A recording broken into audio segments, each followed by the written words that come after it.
Hello, नमस्कार, सत श्री अकाल आप सभी को। साथियों, कैसे हैं जनाब? उम्मीद करता हूं आप सभी को कि सभी कुशल मंगल से होंगे।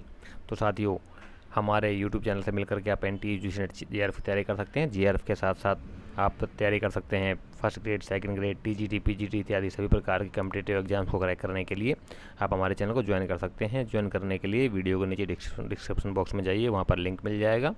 वहाँ से सभी हमारे चैनल को आप ज्वाइन कर सकते हो, ऐप के माध्यम से भी और फिलर फॉर्म की वेबसाइट के माध्यम से भी। ठीक है, तो थ्योरी क्लासेज हमारी कंप्लीट हो चुके हैं साथियों। सभी को पता लग गया होगा, एग्जाम डेट्स भी आ चुकी हैं हमारी कुछ सब्जेक्ट्स की। हिस्ट्री की हालांकि नहीं आई है, तो उम्मीद है कि हिस्ट्री का अगस्त में ही होएगा आपका एग्जाम। तो महीना भर का समय आपके पास हो रहा है, तो महीने भर के अंदर आपने अपनी तैयारी को और स्ट्रॉन्गफुली बनाना है MCQ के माध्यम से। ठीक है, तो हमारी 200 क्वेश्चन मध्यकाल के हो चुके हैं और 200 क्वेश्चन के अलावा जो बचे क्वेश्चन उनको आज हम सोल्व करने जा रहे हैं। ठीक है, तो नेक्स्ट क्वेश्चन जो है वो कहता है साथियों, क्या कहता है कि क्वेश्चन नंबर 201 यानी कि आज का क्वेश्चन नंबर फर्स्ट, निम्नलिखित में से लड़ते हुए युद्ध में कौन मारा गया? कुछ शासकों के नाम दे रखे हैं साथियों, तो बताइए जरा इनमें से लड़ाई में युद्ध करते हुए कौन मारा गया था? 30 सेकंड्स का टाइम मिलता है आप सभी को। 30 सेकंड्स के अंदर आपने अपना राइट आंसर को पुटअप करना होता है।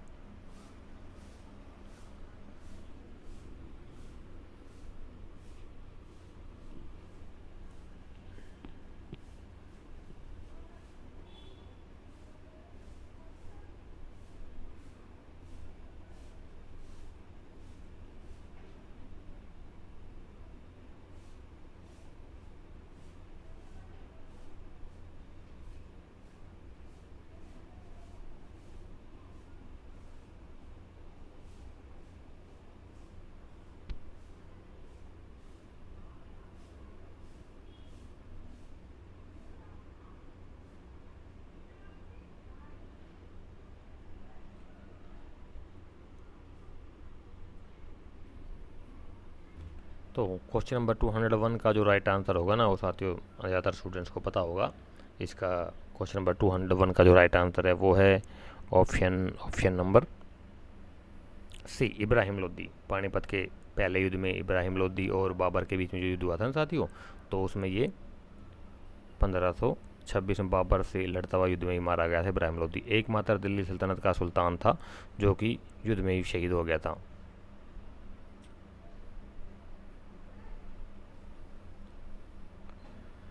नेक्स्ट क्वेश्चन क्या कहता है कि निम्नलिखित आक्रमणों को नीचे दिए गए कूट के अनुसार कालानुक्रम में व्यवस्थित करें।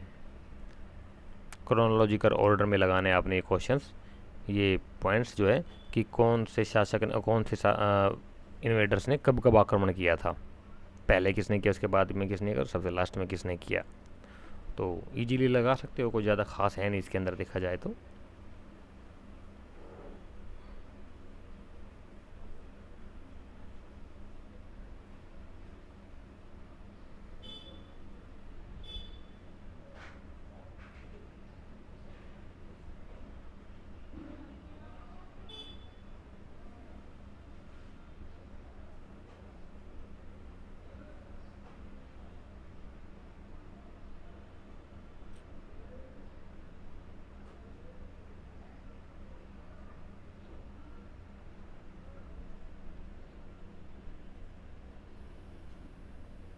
हाँ, इसके अकॉर्डिंग आपने इसका राइट आंसर पुटअप करना है।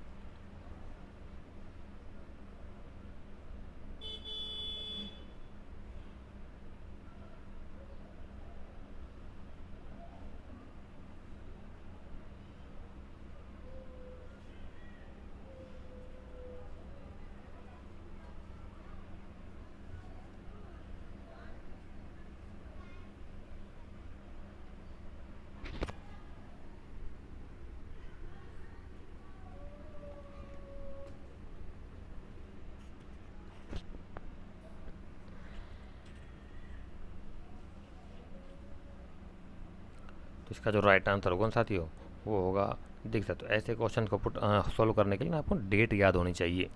तो महमूद गजनवी का जो आक्रमण हुआ था ना, वो, एक मिनट, इसका जो राइट आंसर होगा वो होगा साथियों क्वेश्चन नंबर 202 का ऑप्शन नंबर डी, यानी कि सबसे पहले आ जाएगा आपका महमूद गजनवी का आक्रमण। गजनवी ने, पता होगा साथियों, 1017 से लेकर के 25 के बीच में हमले किए थे कई, ठीक है। और मोहम्मद, इसके बाद मोहम्मद गोरी तराइन का युद्ध किया था 1191 और 92 में, 2 लड़ाई लड़ी, ठीक है। इसके बाद आ जाएगा आपका चंगेज़ खां का आक्रमण, और सबसे लास्ट में आएगा आपका तैमूर लंग का आक्रमण 1398 में। इस प्रकार से क्रोनोलॉजिकल ऑर्डर में राइट तरीके से आप लगा सकते हो इनको, ठीक है। नेक्स्ट क्वेश्चन कहता है, क्वेश्चन नंबर 203 आज का क्वेश्चन नंबर 3 कि निम्नलिखित में से किसने गुलामों हेतु दीवाने बंदगान नामक नए विभाग की स्थापना की थी। गुलामों के लिए एक अलग डिपार्टमेंट बना दिया था जिसका नाम था दीवाने बंदगान। तो कौन सा वो शासक था मध्यकाल का जिसने ये किया था? फटाफट राइट आंसर दीजिए।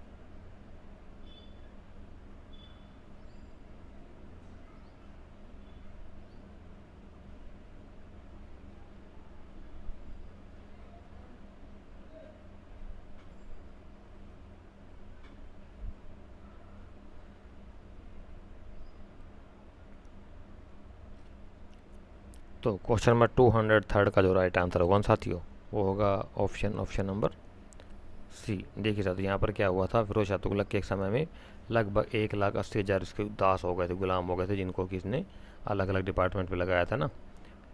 तो इन सभी को संभालने के लिए इसने अलग डिपार्टमेंट ही बना दिया था दीवाने बंदगान के नाम से। मोहम्मद बिन तुगलक MBT के टाइम तक ही 1,00,000 से ऊपर ज़्यादा गुलाम हो गए थे इसके।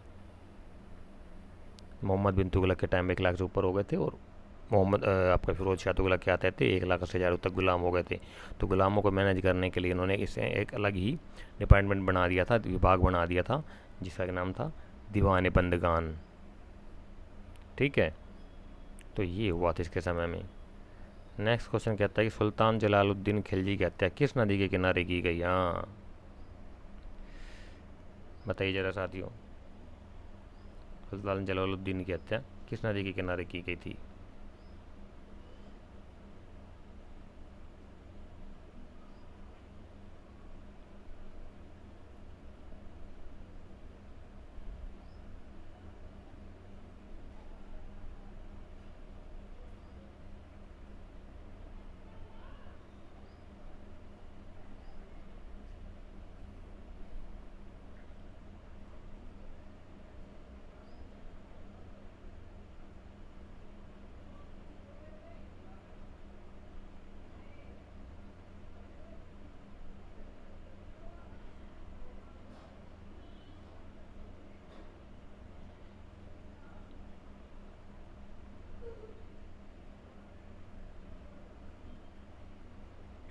क्वेश्चन नंबर 204 आज का क्वेश्चन नंबर 4 से जो कहता है कि साथियों उसका जो राइट आंसर होगा ना वो होगा ऑप्शन नंबर ए, गंगा नदी के किनारे उसकी हत्या कर दी गई थी सुल्तान जलालुद्दीन की। देखिए यहाँ पर क्या हुआ था साथियों कि अलाउद्दीन खिलजी था ना, वो लूट का माल लेकर जब आ रहा था तो किसी ने सूचना दी कि अलाउद्दीन खिलजी ने गड़बड़ करी है, घोटाला किया है लूट के माल में। तो जलालुद्दीन खिलजी बगैर सोचे समझे लेने के लिए चल दिया, ठीक है। तो दोनों बीच में मिले, वहाँ पर अलाउद्दीन खिलजी ने अपने सेनापति के साथ में धोखा करके जलालुद्दीन खिलजी की हत्या कर दी। जलालुद्दीन खिलजी इसका चाचा भी था अलाउद्दीन खिलजी का, और इसका ससुर भी था, क्योंकि जलालुद्दीन खिलजी ने अपनी बेटी की शादी अलाउद्दीन खिलजी से कर दी थी। मुसलमानों में हो जाती है यार, ठीक है। तो दोनों ही रिश्ते थे, चाचा भी था इसका और इसका ससुर भी था जलालुद्दीन खिलजी अलाउद्दीन खिलजी का, ठीक है। तो वहाँ से जब ये लूट का माल लेकर के आया था तो जलालुद्दीन खिलजी की हत्या करवा दी थी, किसी गर्दन कटवा दी थी अलाउद्दीन खिलजी ने। और तो ज़रा इसी संदर्भ में बताइए कौन से इतिहासकार ने लिखा कि जब सुल्तान के यानी कि जलालुद्दीन खिलजी के मस्तक से रक्त टपक रहा था, खून टपक रहा था, तो वहीं तभी शाही चंदेला, शाही छतर जो है अलाउद्दीन खिलजी के सर के ऊपर उड़ाया गया, यानी कि अलाउद्दीन खिलजी को वहीं पर ही सुल्तान घोषित कर दिया गया था, जबकि अलाउद्दीन खिलजी की के सर से रक्त टपक रहा था, खून टपक रहा था कटे हुई गर्दन से इसकी से। तो बताइए किस कौन से राइटर की स्टेटमेंट है ये, आपके लिए आज का सवाल। हाँ, उस दिन वो कल की बात है, वो लड़की कह रही थी कि सर आपको जो क्वेश्चन पूछते हो उनको क्लियर नहीं करते, तो बेटा वो आप लोगों के लिए होमवर्क भी तो देना पड़ता है ना कुछ, आप लोग भी तो कुछ अपना दिमाग दौड़ाया करो ना। जो मैं स्टेटमेंट पूछता हूँ कहाँ से है क्या नहीं, सारा कुछ आपके पास है, आपका सिलेबस खत्म होने जा रहा है, तो कुछ आप लोगों के लिए भी तो होना चाहिए ना। सारे क्वेश्चन का आंसर मैं कर दूंगा तो फिर आपको क्या, आपको तो दिमाग दौड़ाना नहीं पड़ेगा। पकी पकाई मत खाया करो, थोड़ा बहुत मेहनत कर लिया करो, मेहनत भी किताबों के पन्ने पलट लिया करो, ज़्यादा अच्छा होता है आप लोगों के लिए। इसलिए मैं दो चार कुछ क्वेश्चन छोड़ देता हूँ आप लोगों के लिए। नेक्स्ट क्वेश्चन आपके सामने साथियों, क्वेश्चन नंबर 205, यानी आज का क्वेश्चन नंबर 5 कहता है कि मिल्फ, क्या कहता है कि मिल्फ इनाम और वक्फ अनुदानों को समाप्त कर दिया था, किसने कर दिया था? बताइए साथियों, कौन सा शासक था जिसने कि इन सभी अनुदानों को समाप्त कर दिया था? मिल्क, इनाम और वक्फ में जो अनुदान दिया था, जो ज़मीन दी जाती थी ना, वो सारे समाप्त कर दिया था किसने? कौन सा सुल्तान था जिसने समाप्त कर दिया था ये चीज़ें?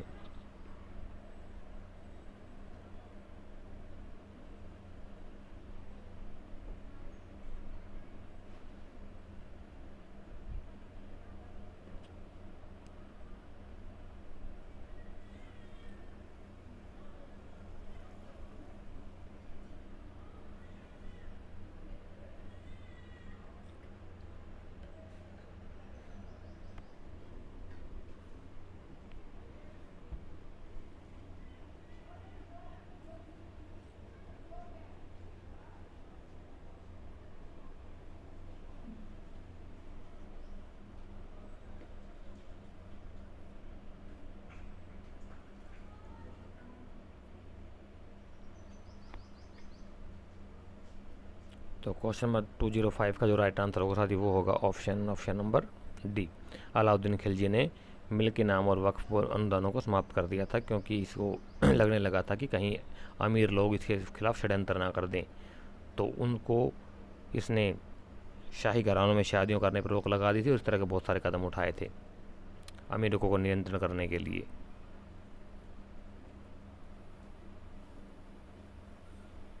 क्वेश्चन नंबर 206 कहता है कि निम्नलिखित में से किसने सुल्तान मुगीसुद्दीन की पदवी के साथ स्वयं को लखनौती का शासक घोषित कर दिया? क्या बात है,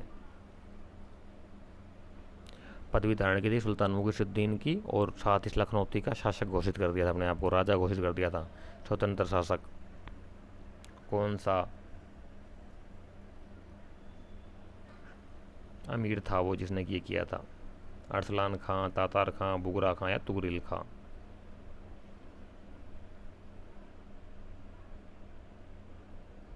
क्वेश्चन नंबर 206 राइट आंसर बताइए साथियों फटाफट।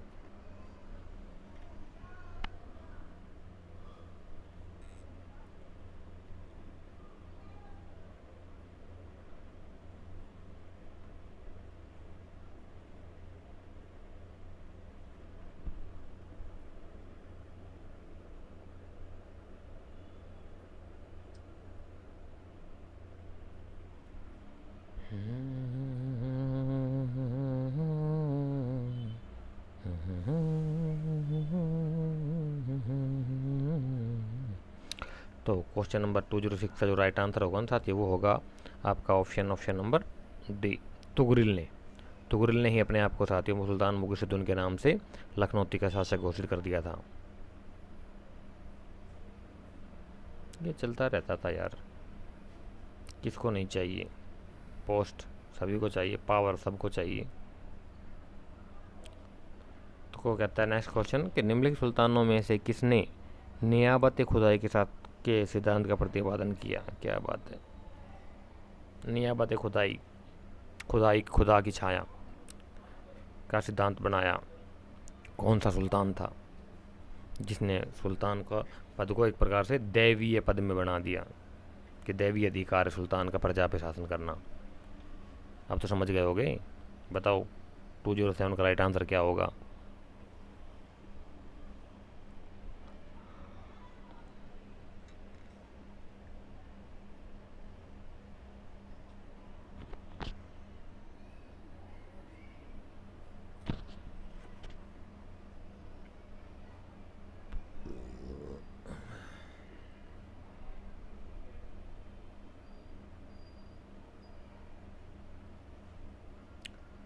तो क्वेश्चन नंबर 207 का जो राइट आंसर होगा ना साथी, वो होगा ऑप्शन नंबर बी, बलबन था वो जिसने कि न्यायवादी खुदाई के सिद्धांत का प्रतिपादन किया था। ये कुछ फैक्चुअल क्वेश्चन होते हैं साथियों, इसमें कुछ ज़्यादा डिटेल हम बता नहीं सकते आपको। ठीक है, तो नेक्स्ट क्वेश्चन क्या कहता है कि 208 निम्नलिखित में से कौन एक वजह की सही परिभाषा है, यानी कि वजह का क्या अर्थ है। मध्यकालीन में एक शब्दावली थी वजह, उसका क्या अर्थ होगा सही मायनों में, बताइए ज़रा।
तो इसका जो राइट आंसर होगा ना साथी, वो होगा ऑप्शन नंबर बी, भू राजस्व अनुदानों द्वारा देय वेतन। तो भू राजस्व अनुदानों के द्वारा दिया गया वेतन को वजह बोला गया मध्यकाल में। क्लियर।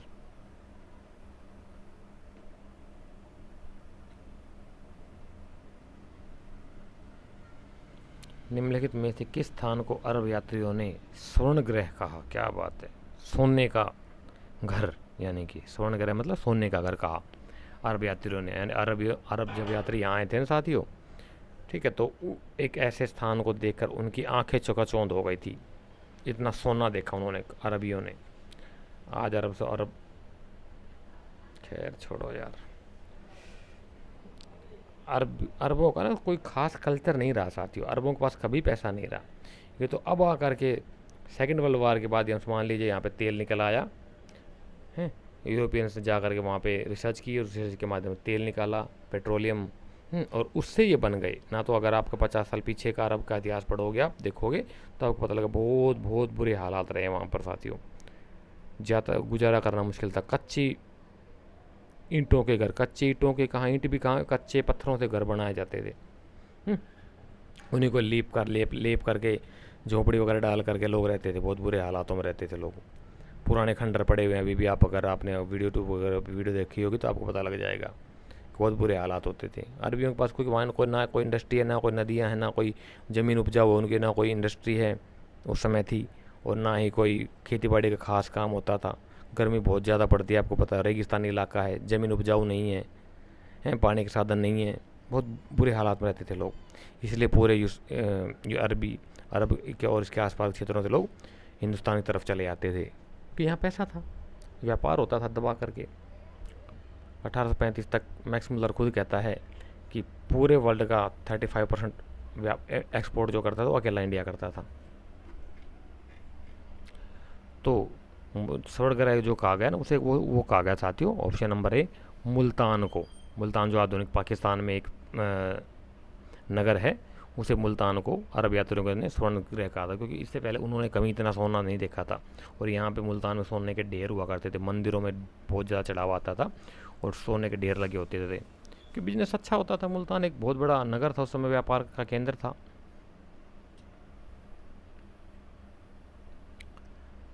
210 मार्को पोलो जिसने 13वीं शताब्दी के अंतिम दशक में भारत की यात्रा की थी, उसकी राष्ट्रीयता क्या थी। कहाँ से आया था यानी कि मार्को पोलो। ये तो आसान क्वेश्चन बता सकते हो आप लोग यार। मार्को पोलो, इससे एक बात और बताता हूँ आपको साथियों, मार्को पोलो के जो मैप बनाया हुआ था ना, और जैसा ही टूटा फूटा मैप बनाया था, उसी को आधार बना करके बाद में बताइए जरा कौन आया था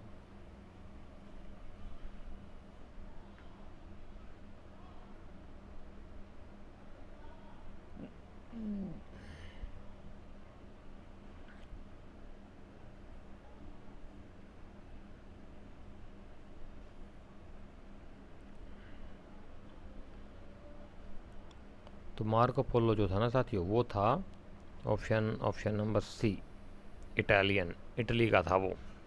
उसका नागरिकता राष्ट्रीयता इटालियन थी, यानी कि इटली से आया था वो मार्को पोलो। 13वीं शताब्दी के अंत में आया था। बहुत कुछ लिखा उस बंदे ने भी। तो निम्नलिखित में से कौन एक सही सुमेलित नहीं है? कहते हैं कि सही सुमेलित नहीं है।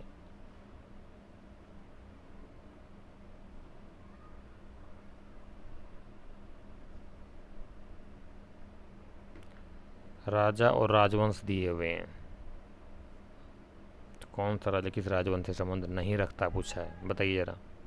राइट आंसर क्या होगा इसका?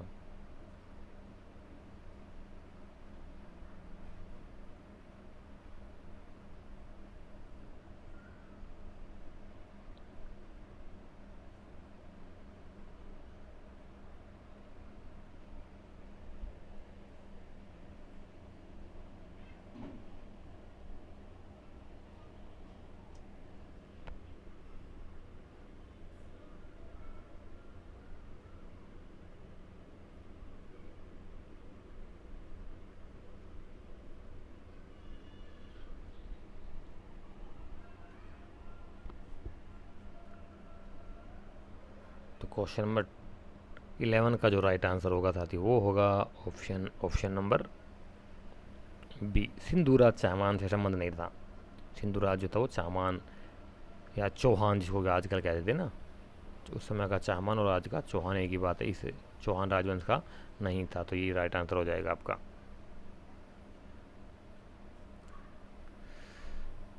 नेक्स्ट क्वेश्चन क्या कहता है? क्वेश्चन नंबर 12, निम्नलिखित सुल्तानों में से किसका जैन विद्वानों से घनिष्ठ संबंध था? तो इजी क्वेश्चन बता सकते हो आप लोग, पहले भी इसका डिटेल बताई हुई मैंने आपको।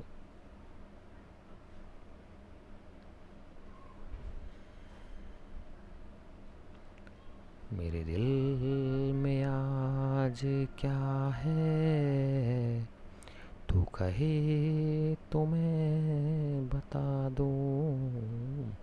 तेरे होठ हैं मधुशाला, तू कहे मैं प्यास बुझा लूं।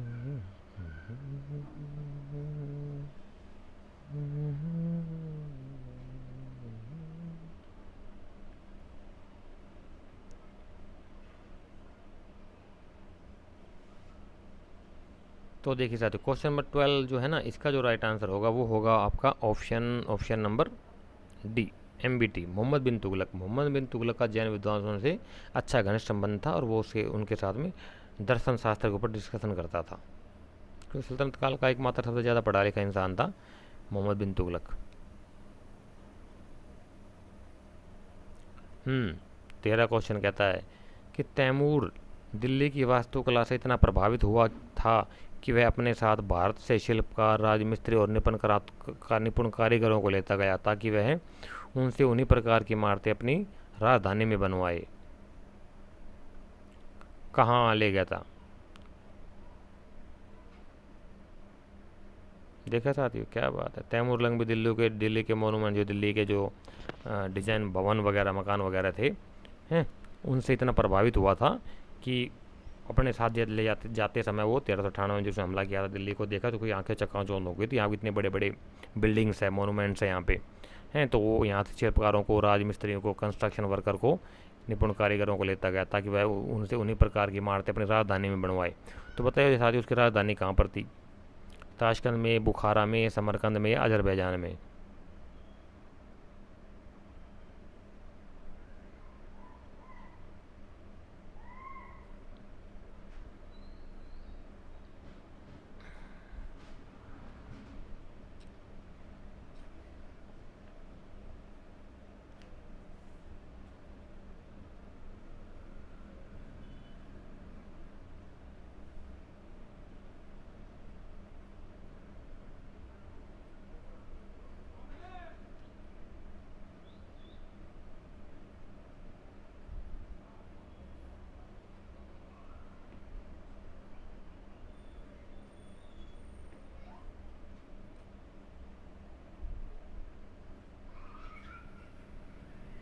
तो इसकी राजधानी जो थी साथी वो थी ऑप्शन नंबर सी, समरकंद में। समरकंद में लेके गया था वो बहुत सारे कारीगरों को। वहाँ जाकर उसने अपना मकबरा भी बनवाया, बहुत बड़ा मकबरा बना हुआ है और आज भी उसकी जो है बहुत बड़ा मकबरा है। और क्या बोलते हैं उसकी, एक घोड़े की के ऊपर मूर्ति, जैसा हम यहाँ पे अपने यहाँ पे है ना, महाराणा प्रताप की है, पृथ्वीराज चौहान की, आपको चौक वगैरह मिल जाएगी मूर्तियाँ, है ना, पर अपने यहाँ पे थोड़ा कम है, उनके वहाँ पे ज़्यादा है। घोड़े के ऊपर पार्क वगैरह मूर्तियाँ बनी होती है, वो बहुत प्राउड फील करते हैं तैमूर लंग के ऊपर, क्योंकि उसने हमला किया दिल्ली के ऊपर, कई बड़े भूभाग पर कब्जा कर लिया था, बहुत माल मसाला लूट के ले गए थे यहाँ से वो। तो आगे चलते हैं साथियों।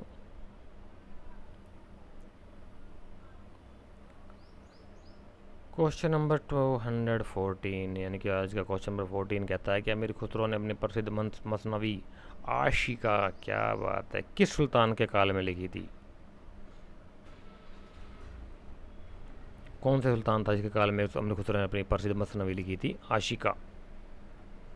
मसनवी की लेखन की कला है साथियों। जैसे कविता के रूप में लिखते हैं, कुछ छंदों के रूप में लिखते हैं, गद्य के रूप में लिखते हैं, तो एक फारसी में एक लेखन की कला है, मसनवी बोला गया है उसको। तो उसमें उसने एक पुस्तक लिखी उस कला में, आशिका के नाम से। कहीं कहीं आपको आशिकी भी मिलेगी। तो किस सुल्तान के शासनकाल में लिखी थी सारी, बताइए।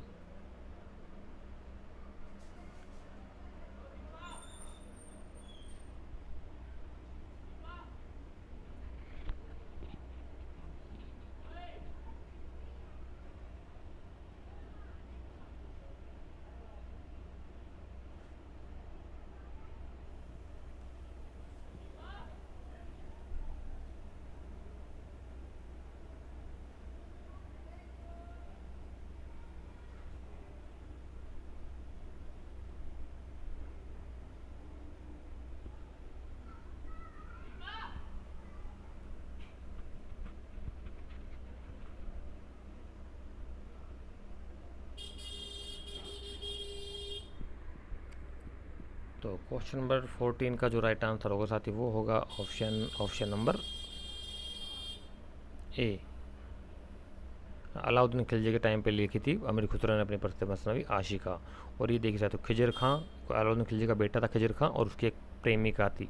उन दोनों ने बड़ी आशिकियाँ फरमाई थी, और सुल्तान का ध्यान नहीं रखते थे। अलाउद्दीन खिलजी उस समय बूढ़ा हो गया था और वो बीमार रहने लगा था। तो अलाउद्दीन खिलजी ने सोचा था कि इनकी रंग रलियों की वजह से मैं बीमार पड़ा हूँ, और मेरा ध्यान तो रखते नहीं और अपने मौज मस्ती में मस्त हैं। खिजर खां उसकी प्रेमिका जो थी वो, है ना, हालांकि किसी ने शादी करवाई थी, अलाउद्दीन खिलजी ने उसकी शादी करवाई थी दक्षिण भारत में जब ये लूट कर लाया था। शायद देवल देवी के साथ शादी करा दी थी इसने खिजर खां की, और दोनों ने मौज मस्तियाँ की थी। खुद और राजकाज उनका ध्यान था नहीं, तो अलाउद्दीन खिलजी ने बहुत दुख प्रकट किया उस समय, और अमीर खुसरो ने उस पर एक बुक लिखी, आशिका आशिकी के नाम से। क्लियर ये टॉपिक? तो क्वेश्चन नंबर 15 सॉरी कहता है कि निम्नलिखित युग में से कौन सुमेलित है। कौन सा लोग सुमेलित है? एक तरफ राइटर्स के नाम दे रखे हैं, एक तरफ उनके राइटिंग्स के नाम दे रखे हैं। तो बताइए साथी, कौन सा राइटर की कौन सी राइटिंग सही सुमेलित है?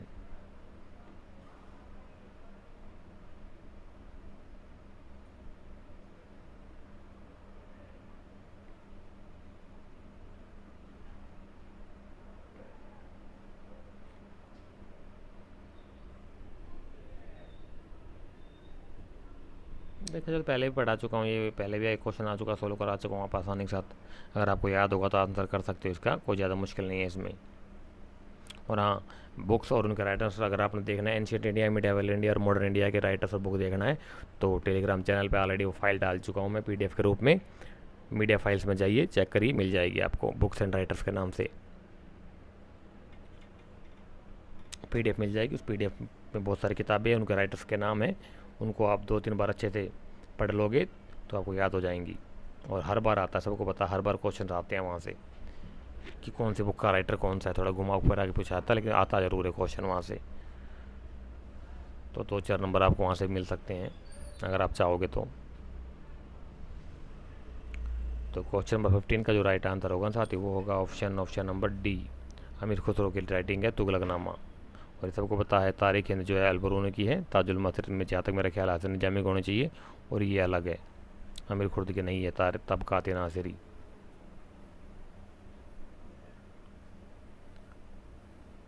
नेक्स्ट क्वेश्चन क्या कहता है कि 216, वह कौन सा इतिहासकार था, वह इतिहासकार कौन था जिसे फिरोज तुगलक के काल में जेल में डाल दिया गया था, तो उसका अंत समय में सामाजिक बहिष्कार भी हो गया था। हाँ, ये बहुत इंपॉर्टेंट क्वेश्चन है साथियों। एक ऐसा इतिहासकार था साथियों, फिरोज साल तुगलक के टाइम पीरियड में उसे जेल में डाल दिया गया था, और उसके अंत समय में सामाजिक बहिष्कार हो गया था, लोगों ने बहिष्कार कर दिया था उसको। और उसका अंत जो हुआ था ना, बहुत दयनीय, गरीबी में बहुत बुरी हालात में हुआ था, फटे कपड़े फट गए थे हैं, बड़े बड़े बाल दाढ़ी हो गई थी उसकी, फटे कपड़े में रहता था, बहुत लाचार हो गया था, और उसका कफन तक के पैसे नहीं थे उसके पास, तो लोगों ने चटाई को कफन बना के उसको ढक करके उसको दफना दिया था, और सरकंडों की वो बनाई थी उसकी, क्या बोलते हैं, अंतिम यात्रा निकालने के लिए शव को लेके जाते ना, तो सरकंडों की चटाई के ऊपर उसके शव को लेकर के गए थे दफनाने के लिए। इतने बुरे हालात हो गए थे, और मध्यकाल का बहुत फेमस राइटर था वो, जबकि तो क्वेश्चन नंबर 216 को जो राइट आंसर है साथ ही वो होगा आपका ऑप्शन नंबर सी, जियाउद्दीन बरनी भाई साहब। ये थे बड़ी राइटिंग ने तलवा चाट, किसने भाई साहब बहुत तलवे चाटे थे शासकों के, लेकिन लास्ट में आकर क्या हासिल हुआ, इसे इसका बहिष्कार कर दिया गया लोगों ने, फिरोज शाह तुगलक ने इसको जेल में डाल दिया था। जेल में जब पड़ा पड़ा बहुत बूढ़ा हो गया था, कमज़ोर हो गया, तो इसको निकाल दिया था जेल से, और फिर इसके पास कुछ नहीं था अपना गुजारा चलाने के लिए, लोगों ने बहिष्कार कर दिया इसका, और लास्ट में बहुत बुरी मौत मरा। करतम सो भोग्यतम साथियों। 217 क्वेश्चन कहता है कि निम्नलिखित में से किस दिल्ली के सुल्तान ने सर्वप्रथम मुस्लिम स्त्रियों के दिल्ली के बाहर स्थित मज़ारों पर जाने पर प्रतिबंध लगा दिया था। हाँ, कौन सा शासक था दिल्ली का जिसने कि सबसे पहले दिल्ली को मुस्लिम स्त्रियों को, मुस्लिम महिलाओं को दिल्ली से बाहर जाने पर मना कर दिया था, बैन लगा दिया था मज़ारों पर जाने से।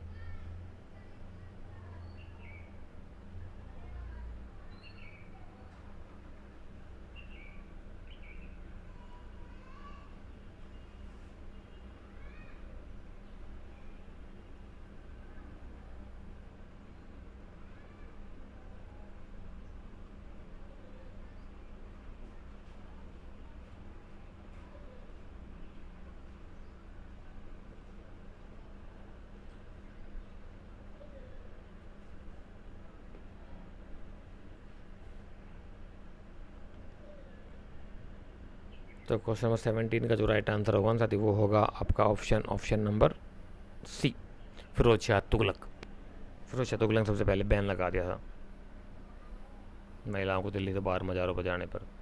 नेक्स्ट क्वेश्चन कहता है कि काली मस्जिद का निर्माण किसने करवाया। क्या बात है यार, अभी आगे देख लो, मैंने आपको लास्ट टाइम बताया था, वो काली मस्जिद नहीं थी साथी, वो क्या था कि वो काली देवी, काली माता का मंदिर था, मंदिर को तोड़कर उसके ऊपर मस्जिद बना दी गई, तो नाम तो यूँ का यूँ रहा काली, उसका आगे लगा दिया काली का मंदिर बजाय लगा दिया मस्जिद, क्योंकि तोड़ के मस्जिद बना दी तो मस्जिद बनवा दी गई। अब यहाँ पे चूंकि पढ़ाया गलत जा रहा है, यहाँ पे ये बोलना चाहिए था काली का मंदिर तोड़कर मस्जिद किसने बनाई, तो अगर ऐसे बना पढ़ा देंगे तो फिर लोग जान जाएंगे सच्चाई क्या होगी। क्योंकि ये पढ़ा जा रहा काली मस्जिद किसने बनवाई, यार काली मस्जिद का कोई नाम का तुक ही नहीं बनता यार, आप खुद सोचिए साथ, कोई तुक बनता है, कोई कुछ बात ही नहीं बनती। तो बताइए साथ जरा, काली मस्जिद का निर्माण किसने करवाया था, कौन सा शासक था वो जिसने काली माता का मंदिर तोड़ के मस्जिद का निर्माण करवाया।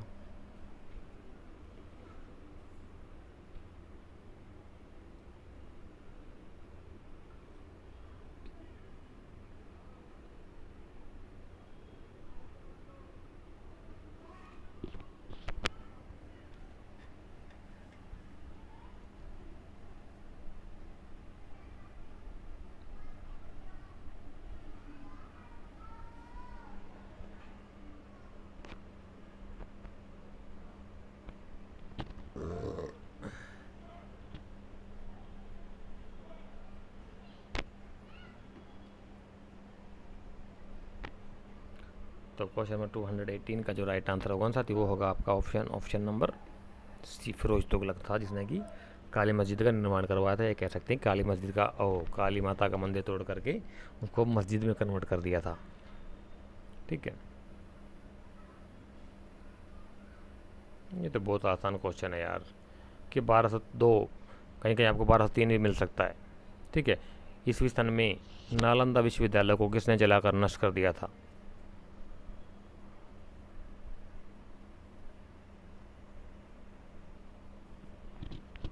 बताइए जरा साथियों, क्या राइट आंसर होगा इसका, क्वेश्चन नंबर 19 का।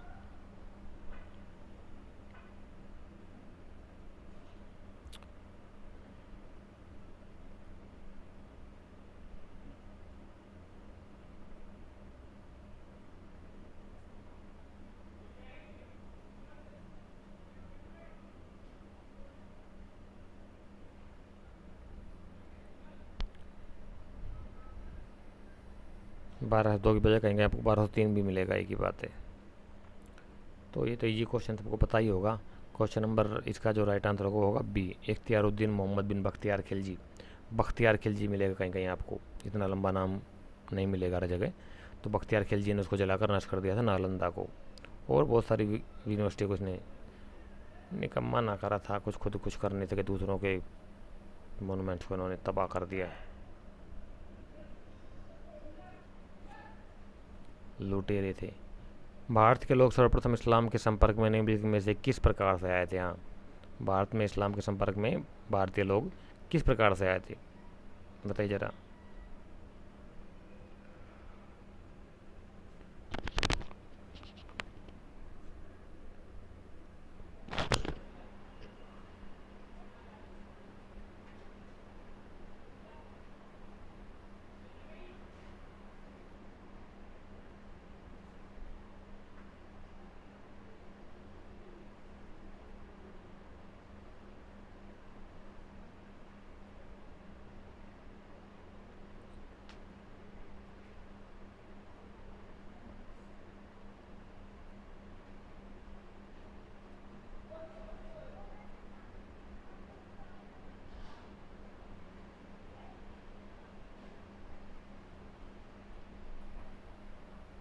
इसका जो राइट आंसर कौन सा थी, वो होगा आपका ऑप्शन नंबर डी, मालाबार तट पर अरब व्यापारियों के द्वारा।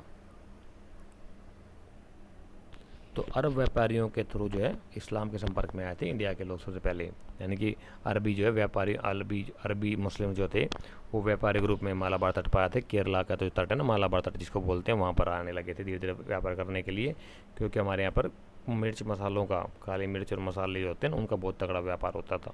तो अरब यहाँ से ले जाते थे और वो आगे यूरोप तक में उसे, अफ्रीका तक में उसे एक्सपोर्ट करते थे। तो वहाँ से शुरुआत हुई। यही कारण है कि साथियों इस्लामिक जगत की सबसे प्राचीन मस्जिद भारत के अंदर जो बनी है ना वो दक्षिण भारत में है। कोई ना ही कोई दिल्ली में है, ना ही आपके आगरा वगैरह में है, कि यहाँ तो बहुत बाद में हुआ था ना मामला। तो नेक्स्ट क्या चाह रहा है क्वेश्चन नंबर 21 कि फिरोज तुगलक के 37 वर्ष के लंबे शासन के एक दौरान केवल एक दरबारी ने विद्रोह किया था, वह कौन था? बताइए साथियों। 37 ईयर्स में केवल एक विद्रोह हुआ था, जो किसने किया था ये पूछ रहा है। ये क्या करता यार, इसने कुछ किया ही नहीं खास काम, ये तो बस शासकों को जो था इनके साथ सपोर्टिव सरदारों को वो रखने में लगा रहता था, चापलूसी करने में। ये फिरोज शाह तुगलक का कोई खास वो नहीं था, ना इसने कोई ज़्यादा खास लड़ाइयाँ लड़ी थी, ना ही कुछ को खास काम किए थे। इसने जो जो इसने मोहम्मद बिन तुगलक ने जो सिस्टम बना कर दे दिया था उसी को मैनेज करने में लगा रहा था, सभी की चापलूसियाँ करता था। और ये जो भी सरदार नाराज हो जाते थे उसी की नाराज़गी दूर करने के लिए कभी किसी को ताएँ देता था, हैं, कभी ज़्यादा वेतन बढ़ा देता था उनके, मौलाना मौलवियों का अनुसार चलता था ताकि मौलाना मौलवी नाराज़ ना हो जाए, जो वो कहते थे उसी उन्हीं के अनुसार चल देता था। तो ये कुछ खास नहीं था, तो इसलिए इसके कारण विद्रोह कहाँ से होगा यार? विद्रोह तो वहाँ होगा ना जहाँ दरबार और क्या बोलते राजा स्ट्रॉन्ग डिसीजन लेता है, उसके खिलाफ विद्रोह होता है। कोई स्ट्रॉन्ग डिसीजन लिया ही नहीं इसने। तो क्वेश्चन नंबर 21 का जो राइट आंसर होगा साथी बताइए क्या होगा फटाफट। वो होगा आपका option number B, Malik Shamsuddin Damghani के द्वारा एकमात्र विद्रोह किया गया था फिरोज शाह तुगलक के काल में।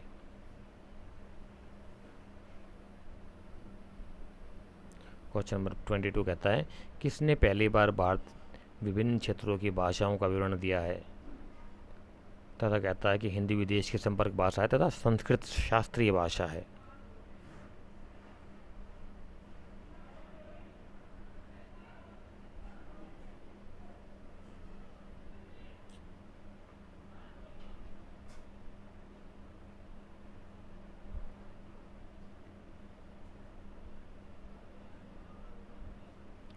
किसने पहले बार भारत की विभिन्न क्षेत्रों की भाषाओं का विवरण दिया तथा कहता है कि हिंदी विदेश की संपर्क भाषा है और संस्कृत जो शास्त्रीय भाषा है? बताइए साथियों, राइट आंसर क्या होगा इसका? इससे मिलता जुलता है क्वेश्चन पहले भी सॉल्व करवा चुका हूँ आपको, थोड़ा घुमा फिरा के पूछे जाते हैं इस तरह के क्वेश्चन।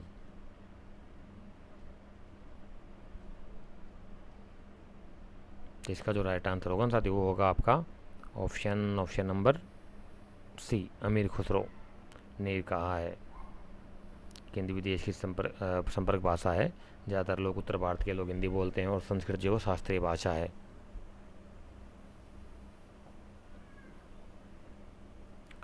मदन ए शिफाई सिकंदर शाही या तिब्बत ए सिकंदरी किससे संबंधित है? बहुत इंपॉर्टेंट क्वेश्चन साथियों, नेट का आया हुआ क्वेश्चन है। तिब्बत ए सिकंदरी जो है किससे संबंधित है? एक पुस्तक लिखी गई थी मध्यकाल में, ट्रांसलेशन किया था उसका, लिखित क्या गई थी उसका ना, ऑलरेडी ओरिजिन जो था वो संस्कृत में लिखी गई थी, उसका ट्रांसलेशन किया गया था तिब्बत ए सिकंदरी के नाम से, या मदन ए शिफाई सिकंदर शाही या तिब्बत ए सिकंदरी एक ही बात है के नाम से किया गया था। तो बताइए ज़रा वो उसका टॉपिक क्या था उस बुक का, किस चीज़ के ऊपर में लिखी गई थी, वो किस चीज़ के ऊपर डिपेंड थी? रति रहस्य, क्या बात है। संगीत, आयुर्वेद, चित्रकला किससे संबंधित थी? टॉपिक क्या था उसका?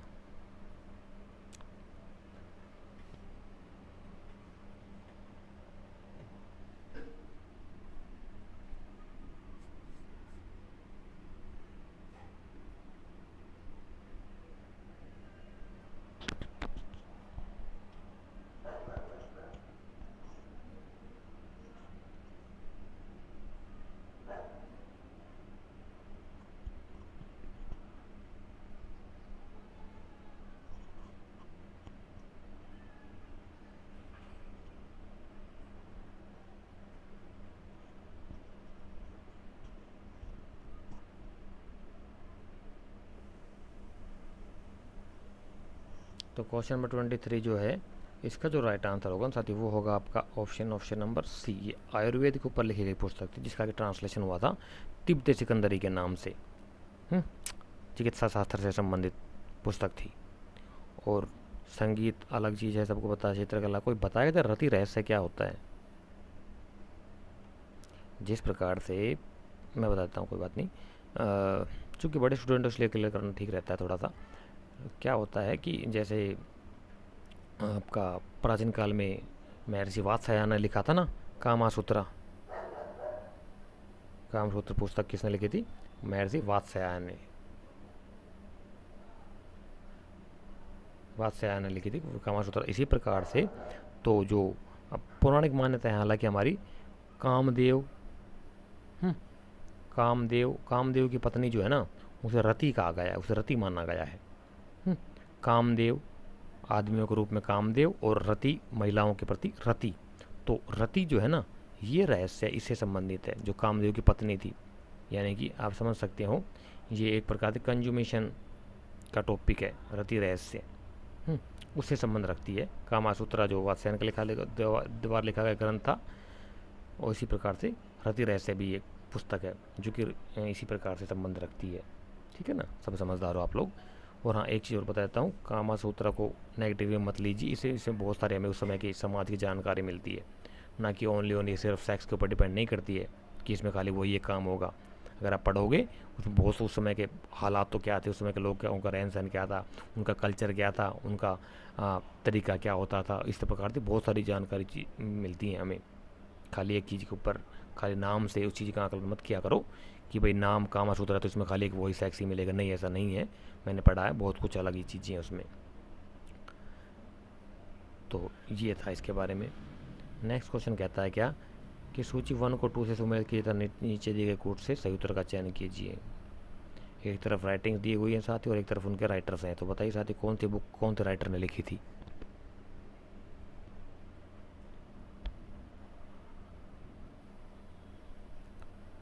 तो इसका जो राइट आंसर होगा ना साथियों, बताइए फटाफट बताइए।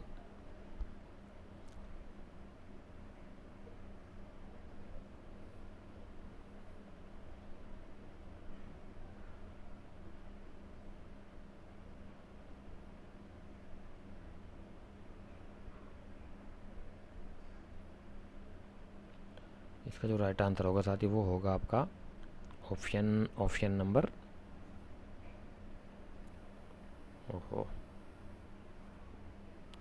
डी, यानी कि तबकात अकबरी निजामुद्दीन बख्शी, तबकात नासिरी मिनास सिराज, तारीख़ फ़िरोज़ शाही अभी बताया था कि जियाउद्दीन बर्नी, और तारीख़ अल्फ़ी मुल्ला अहमद। इस प्रकार से मैच हो जाएगा आपका।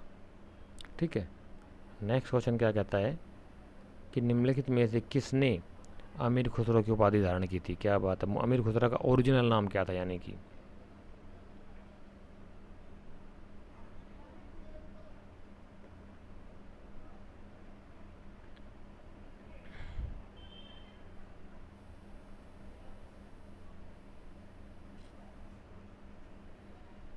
अब्दुल्ला इब्न मोहम्मद इब्न इब्राहिम है ये। इसको थोड़ा ठीक कर लीजिए, थोड़ा कट गया है ये। तो अब्दुल्ला इब्न मोहम्मद इब्न इब्राहिम है इसका पूरा नाम। तो पता ही था। तो इन चारों ऑप्शंस में से राइट आंसर क्या होगा, अमीर खुसरो की उपाधि किसने धारण की थी, यानी कि अमीर खुसरो का ओरिजिनल नाम क्या था। अभी तक लोगों ने ये लग रहा होगा, आप कुछ लोगों को आप में से, कि अमीर खुसरो का ओरिजिनल नाम अमीर खुसरो ही था, किसी ने इस चीज़ को ध्यान ही नहीं दिया होगा। अब आगे समझ में आ रहा है कि अमीर खुसरो ने भी कोई पोस्ट ली थी, उसका असली नाम कुछ और ही था।